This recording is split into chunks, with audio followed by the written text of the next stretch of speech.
Good morning बच्चे लोग। जैसे कि हम लोग पिछले क्लास में पाचन तंत्र के बारे में अध्ययन कर रहे थे। हम लोग अमाशय तक अध्ययन कर चुके थे। आज हम लोग अग्नाशय से शुरू करेंगे, छोटी आंत पढ़ेंगे, बड़ी आंत पढ़ेंगे और पूरा आज हम लोग कंप्लीट इसको कर लेंगे, ठीक है ना। आइए थोड़ा सा अग्नाशय के बारे में समझते बच्चे लोग, टाइम कम है। अग्नाशय में क्या होता है? अग्नाशय रस का स्राव होता है, रस का स्राव होता है, ठीक है ना बच्चा लोग।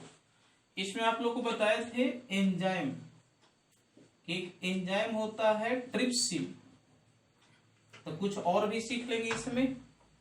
एक होता है ट्रिप्सिन, आप लोग बोलिएगा साथ में, क्या होता है? ट्रिप्सिन। एक होता है माल्टेज, एक होता है एमाइलेज और एक होता है लाइपेज।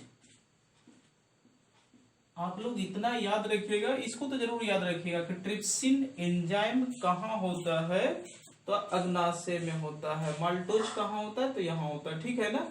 अब थोड़ा समझेंगे ट्रिप्सिन का क्या काम है। जैसे हम लोग प्रोटीन लेते हैं, तो इस प्रोटीन को, ये जटिल अणु है, ठीक है ना, इस प्रोटीन को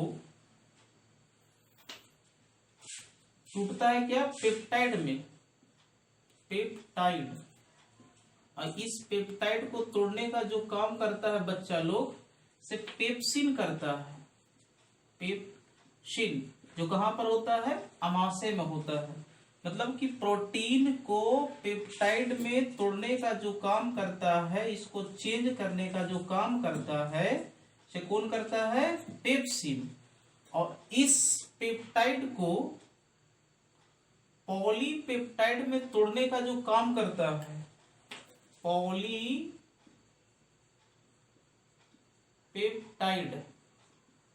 में जो तोड़ने को काम करता है, ये 20 एमिनो अम्ल बन जाता है यहाँ पर। कि 20 एमिनो अम्ल मिलकर क्या बनता है? प्रोटीन बनता है, ठीक है ना। तो इसको चेंज करने का कौन काम करता है? ट्रिप्सिन करता है, ट्रिप्सिन। आप लोग बस अभी इतना ही याद रखिएगा, फिर है ना, उसके फिर इसके बारे में आगे हम लोग नेक्स्ट वीडियो में पूरा अच्छा से सीखेंगे, ठीक है ना, कैसे कैसे क्या होता है। अभी इतना आप लोग याद रखिएगा, ठीक है। अब इसके बाद हम लोग थोड़ा सा नोट कर लीजिएगा आप लोग, ठीक है। अब इसके बाद हम लोग छोटी आंत के बारे में समझेंगे। छोटी आंत, इसको बोलते हैं स्मॉल इंटेस्टाइन, है ना। अब इसके बारे में समझेंगे। थोड़ा सा यहाँ पर आप लोग फिगर समझ लीजिए, ठीक है ना, क्या होता है। हम लोग थोड़ा इसको ऐसे बढ़ावेंगे, ठीक है ना। बढ़ाते हुए चलिए इसको घुमाइए, थोड़ा सा घूमिए मेरे साथ। ये आपको छोटी आंत हो गया, ठीक है। ये बड़ी आंत का, ठीक है। चलिए इसको थोड़ा सा और जैसे आप लोग देखिए इसका फिगर, ये आपका फिगर है, ठीक है ना। अब ये यहां से लेकर यहां तक ये है छोटी आंत। थोड़ा सा इसका नामकरण कर देते हैं, छोटी आंत। अगर नहीं दिखाई दे रहा होगा तो लिख लीजिएगा आप लोग। और यहां से लेकर ये पूरा घूम रहे हैं ऐसे पूरा, ये आपका हो गया बड़ी आंत, बड़ी आंत। अब हम लोग छोटी आंत के बारे में इसको पढ़ेंगे। सबसे पहले समझिए कि छोटी आंत की लेंथ कितनी होती है। अगर लेंथ पूछेगा तो 6 से लेकर 6.9 मीटर। कितना मीटर? 6.9 मीटर, ठीक है। अब इसको हम लोग नामकरण जो करते हैं, नामकरण व्यास के आधार पर होता है, व्यास के आधार पर होता है, ठीक है ना। जैसे ये व्यास है,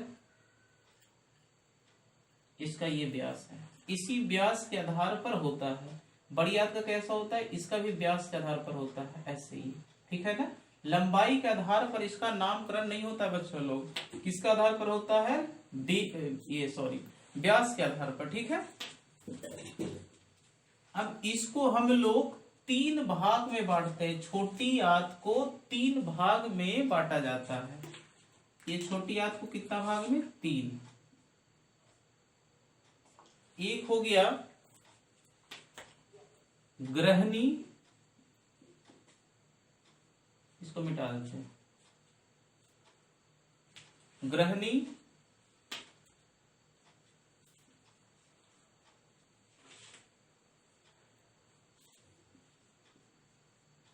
जेजूनम, और तीसरा क्या होता है, इलियम होता है, इलियम।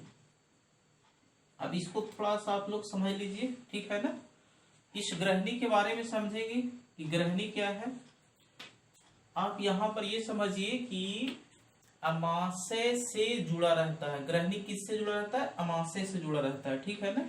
यहां से लेकर यहां तक पार्ट को ग्रहणी बोलते हैं, ठीक है ना। थोड़ा ऐसे घुमा, ये यहां से यहां तक, ठीक है। इसकी लेंथ जो होता है सिर्फ 25 सेंटीमीटर होता है। कितना होता है, 25 सेंटीमीटर लेंथ होता है, ठीक है। थोड़ा सा इसको बारे में इधर लिख देते हैं, ठीक है। और ये किससे जुड़ा होता है, अमाशय से जुड़ा होता है, अमाशय से जुड़ा होता है। मतलब कनेक्ट किससे होता है बच्चा लोग, अमाशय से। इसकी लेंथ कितना होता है, जेजूनम का, इसका एक अन्य नाम और है, जेजूनम कीजिए, या मध्य में है इसलिए मध्यांतर बोलते हैं। या इसका लेंथ कितना होता है, तो 2.5 मीटर होता है, ठीक है ना। ये कहां पर स्थित होता है, तो इसकी स्थिति मध्य में होता है। अब थोड़ा सा इसको समझ लीजिए कहां से कहां होगा। ये वाला देख रहे बच्चे लोग, ये पूरा ऐसे ऐसे यहां तक, ठीक है ना। ये पूरा यहां तक, ये क्या है, ये है जेजूनम। अब इसके बाद छोटी ये इलियम, सॉरी, इलियम को बोलते हैं शेषांत्र। क्या बोलते हैं, शेषांत्र। इसकी लेंथ 3.5 मीटर होता है बच्चा लोग, ठीक है ना, 3.5 मीटर। और ये किससे कनेक्ट होता है, तो बड़ी आयत से कनेक्ट होता है। इधर लिखते हैं थोड़ा, ये जो जुड़ाव होता है यहां पर लिख सकते हैं, मध्य भाग में यहां पर कर दीजिए, इसमें लिखेंगे बड़ी आयत से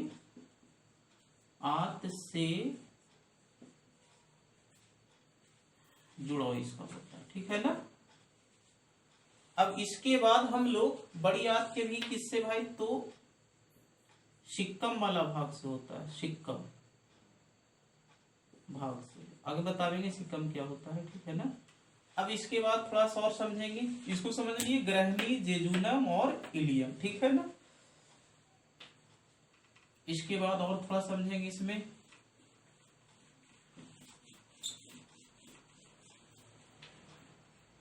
अब लिखिएगा छोटी आयत का कार्य, इसमें क्या क्या होता है, ठीक है ना। तो सबसे पहले भोजन का जो पूर्ण पाचन होता है, भोजन का पहले भी बता चुके हैं, भोजन के यहाँ पर पूर्ण पाचन कहां पर होता है, छोटी आंत में होता है। यहाँ पर वसा का पूर्ण पाचन होता है, कार्बोहाइड्रेट का होता है,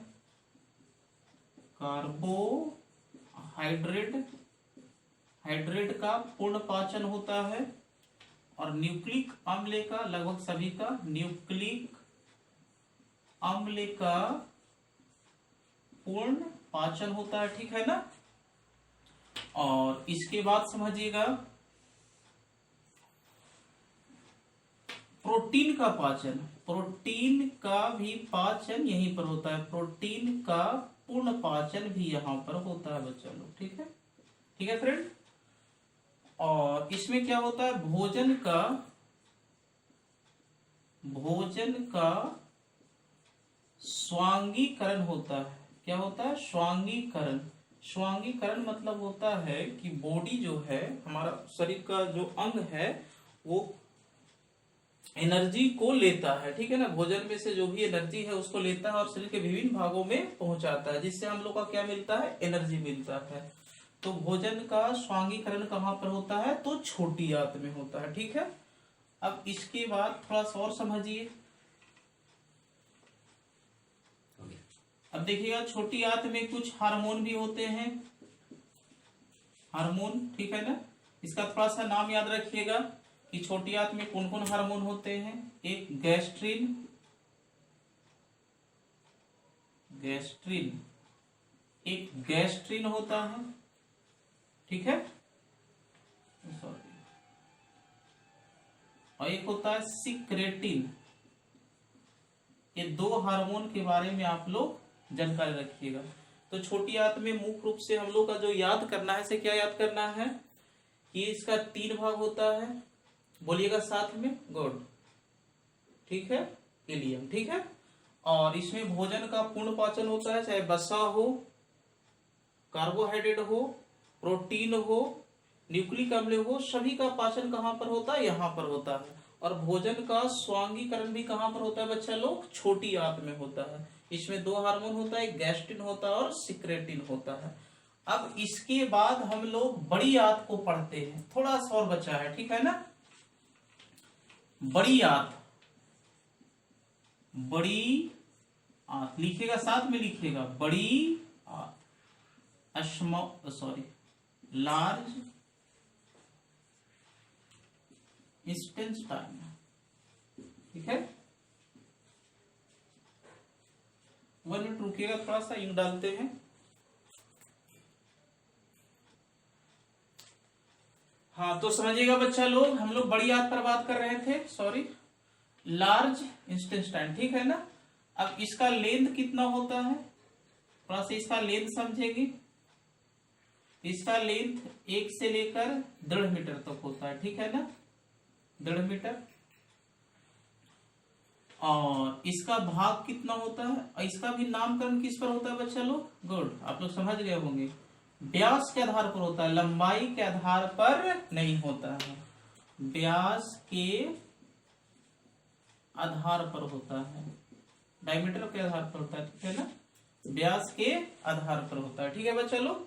अब इसके बाद हम लोग इसका भाग समझेंगे, इसका भाग समझेंगे, ठीक है ना। इसका भाग समझेंगे, 3 भाग में इसको बांटा जाता है बच्चा लोग।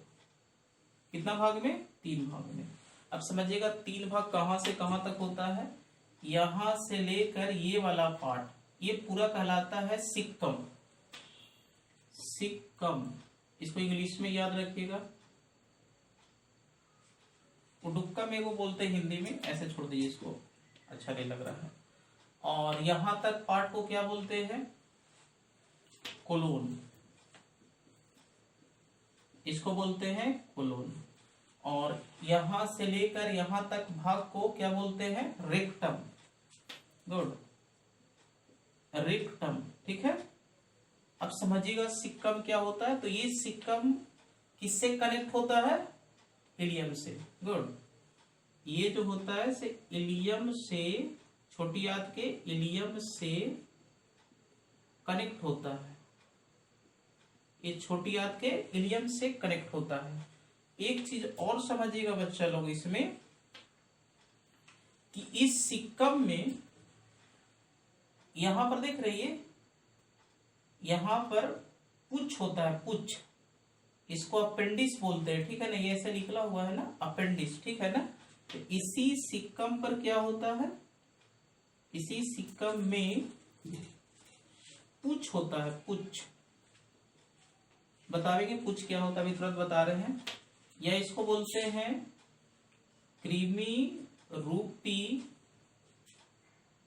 परिसेशिका, या इसको अपेंडिक्स बोलते हैं, अपेंडिक्स, ठीक है ना। ये क्या होता है बच्चा लोग कि जब इंसान जंगलों में रहा करता था तो उस समय पेड़ पौधा का पत्ती उत्ती खाया करता था। तो पेड़ पौधे की पत्ती में क्या होता है, सेल्यूलोज होता है। तो उसको पाचन करने में, मतलब पेड़ पौधे के पत्तियों को पाचन करने में सहायता कौन करता था, यही पूंछ करता था, अपेंडिक्स करता था। लेकिन जैसे जैसे इंसान विकसित होते गया वो पत्ती उत्ती को खाना छोड़ दिया और सीधे भोजन पर आ गया। तो ये धीरे धीरे काम करना भी क्या हो गया, बंद हो गया। आज ये अपशिष्ट अंग के रूप में मानव शरीर में अपशिष्ट अंग के रूप में अवस्थित है। लेकिन अभी भी पशुओं में ये है स्थित, क्या है कि पशु अभी भी पत्ती उत्ती खाते हैं तो उसको पचाने में कौन सहायता करता है, तो यही पुच्छ सहायता करता है। तो एक तो है कि मानव में नहीं पाया जाता है, मानव में नहीं पाया जाता है, और पशुओं में पाया जाता है, पशुओं में पाया जाता है। इसी की सहायता से, इसी की हेल्प से किसका पाचन होता है, सेल्यूलोज का, सेल्यूलोज का, ठीक है ना। तो इसको आप लोग जरूर याद रखिएगा, बहुत ही इंपॉर्टेंट है कि पुच्छ कहां पर पाया जाता है, तो बड़ी आंत में, बड़ी आंत से भी कहां पर पाया जाता है, तो सिक्का में पाया जाता है। अब इसके बाद हम लोग कोलोन के बारे में पढ़ेंगे, ठीक है ना।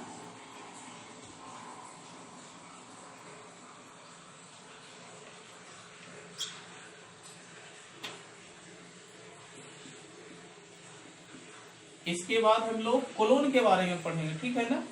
तो यहां पर समझ लीजिए कोलोन, तो इसका जो आकार होता है, थोड़ा सा तो फिगर ऐसा बना हुआ है, थोड़ा सा ऐसा होता है, ऐसे तो उल्टा यू की तरह होता है, उल्टा यू की तरह होता है, ठीक है ना। इसमें ज्यादा विशेष याद नहीं रखना है, ठीक है ना। अब इसके बाद सीधे आ जाते हैं क्या, रेक्टम, रेक्टम पर आ जाते हैं।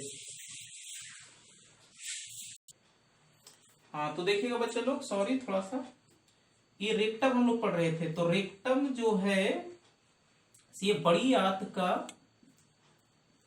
अंतिम भाग होता है, अंतिम भाग होता है, ठीक है ना, अंतिम भाग होता है। इसी से कनेक्ट क्या होता है, मल द्वार होता है, ठीक है ना। अब इसके बाद हम लोग बड़ी आंत की थोड़ा सा और पढ़ लेते हैं, बड़ी आंत के बारे में, कार्य क्या है, ठीक है, इसमें क्या क्या होता है भोजन का, ठीक है। बड़ी आंत में आप लोग को पहले भी बता चुके हैं, सॉरी, कि जल का पूर्ण जो अपशोषण होता है, जल का पूर्ण अपशोषण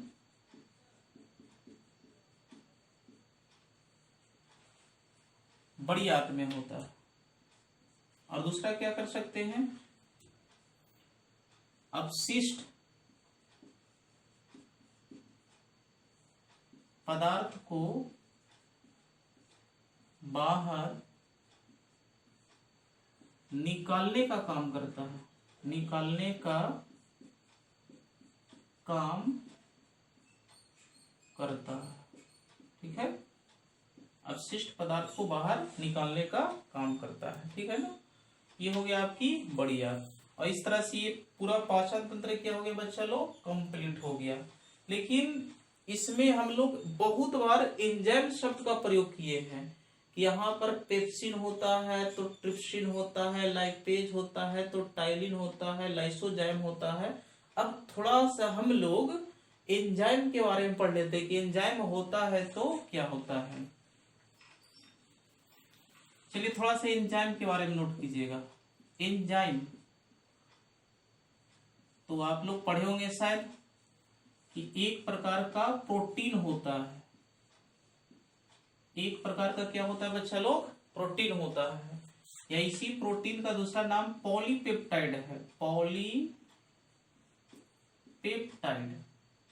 अगर पूछे कि एंजाइम क्या होता है तो प्रोटीन भी आंसर दे सकता है या पॉलीपेप्टाइड भी दे सकता है, ठीक है ना। ये क्या करता है, जैव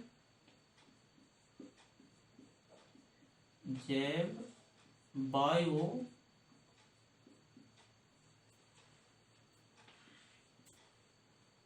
उत्प्रेरक का काम करता है।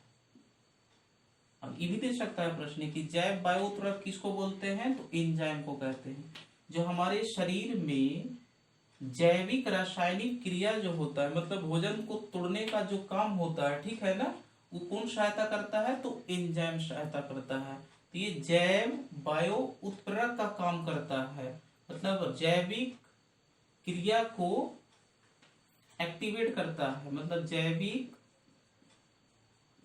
क्रिया लिखिए तो जैव रासायनिक क्रिया को उत्प्रेरित करता है। तो एंजाइम में आप लोग इतना पॉइंट याद रखिएगा कि प्रोटीन होता है, पॉलीपेप्टाइड होता है, और क्या होता है, जैव बायो उत्प्रेरक होता है, जैव रासायनिक क्रिया को उत्प्रेरित करता है।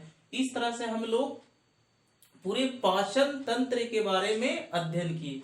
मुख गुहा से लेकर हम लोग कहां तक पढ़े, रेक्टम तक पढ़े, ठीक है ना। एक बार ऐसा करते हैं, पूरे को हम लोग थोड़ा थोड़ा थोड़ा थोड़ा सबको रिवीजन कर लेते हैं, जो मेन पॉइंट है जो एग्जाम में आने वाला है, ठीक है ना।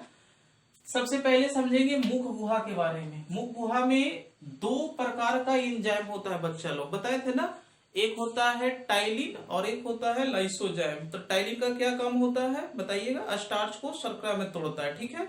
और लाइसोजाइम का क्या काम होता है, ये हानिकारक जीवाणु, जो भोजन में हानिकारक जीवाणु होता है उसको मारने का काम कौन करता है, गुड। और इसके बाद होता है ग्रसनी, जो हम लोग पढ़े थे कि मुख गुहा से आमाशय तक भोजन, गुड गुड, भोजन जो लाने का जो काम करता है कौन करता है, ग्रसनी करता है, मतलब ग्रासनली करता है, सॉरी। और इसकी लेंथ कितना होता है, 25 सेंटीमीटर होता है। ये सीधे अमाशय से जुड़ा होता है, ठीक है ना। अब इसके बाद हम लोग पढ़ेंगे अमाशय के बारे में थोड़ा सा। तो हम लोग देखे थे कि अमाशय का 3 भाग होता है, कार्डिया, फंड्स और पाइलोरी। यहाँ पर भोजन कितना घंटा होता है, गुड, 4 घंटा होता है, ठीक है। और इसमें और पढ़े थे हम लोग कि यहाँ पर हाइड्रोक्लोरिक अम्ल का स्राव होता है। हाइड्रोक्लोरिक अम्ल क्या करता है, भोजन को अम्लीय बनाता है, हानिकारक जीवाणु को मारता है, गुड।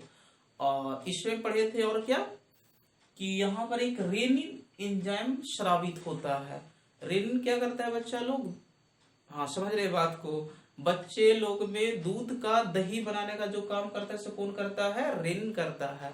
और ये जो दूध का जो दही बनने का जो फंडा है बच्चा लोग, ये केवल बच्चे लोग में होता है, ये एडल्ट व्यक्ति में नहीं होता है।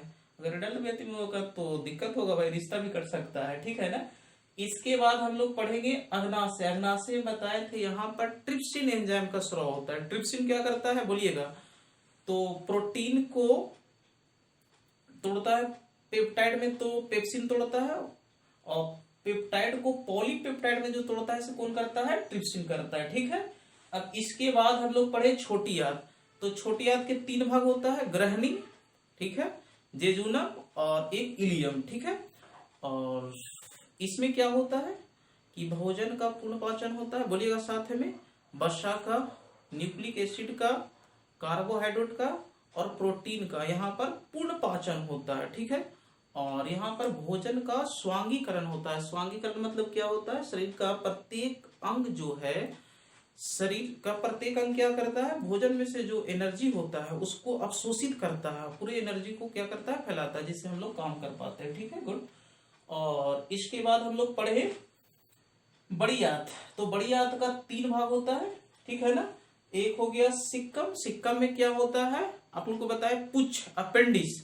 ये अपेंडिस क्या होता था, मतलब कि पहले के जो इंसान थे, जब हम लोग जंगल उंगल में रहते थे तो फूल पत्ती सब खाते थे, तो उस फूल पत्ती में क्या होगा भाई, सेलुलोज होता है, तो उसको पचाने में कौन सहायता करता था, यही करता था, अपेंडिस को।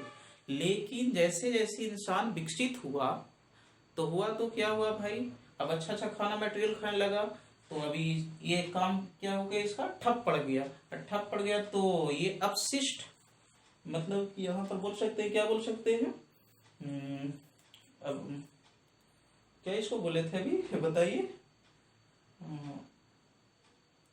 क्या यहाँ पर मतलब कि काम करना बंद कर चुका है, ठीक है ना। और इसके बाद हम लोग देखें कि ये मनुष्य में काम करना बंद कर चुका है और पशुओं में अभी काम कर रहा है। पशुओं में काम क्यों कर रहा है भाई? काहे कि पशु लोग क्या करते हैं, पेड़ पौधे खा रहे हैं, पेड़ पौधे के पत्ती उत्ती खा रहे हैं। तो पत्ती खा रहे तो पत्ती में क्या होता है, सेलुलोज होता है उसको, तो उसको पचाने में कौन करता है सहायता, यही पुच्छ करता है, ठीक है ना। अब इसके बाद हम लोग पढ़े क्या, कोलोन, ठीक है ना। इसके बाद क्या पढ़े, रेक्टम। और इस तरह से पाचन तंत्र क्या हो जाता है, समाप्त हो जाता है। बड़ी अंत में एक और चीज पढ़े भाई कि यहाँ पर जल का पूर्ण अवशोषण होता है, ठीक है। और अपशिष्ट पदार्थ को निकालने में कौन सहायता करता है, तो यही सहायता करता है, ठीक है ना। इस तरह से हम लोग पाचन तंत्र के बारे में कंप्लीट सीख चुके हैं, ठीक है ना। आप लोग इस पर प्रश्न आंसर लगाइएगा, ठीक है ना। हो सकता है तो हम इसको लेकर आवेंगे, तुरंत ही प्रश्न आंसर क्वेश्चन इसमें लेकर आवेंगे, आप लोग से करवा देंगे, ठीक है ना। तो इसको आप लोग देखते रहिए और ज्यादा से ज्यादा शेयर कीजिए दोस्तों के साथ, ठीक है ना। Thank you very much. देखते रहिए आज तक को।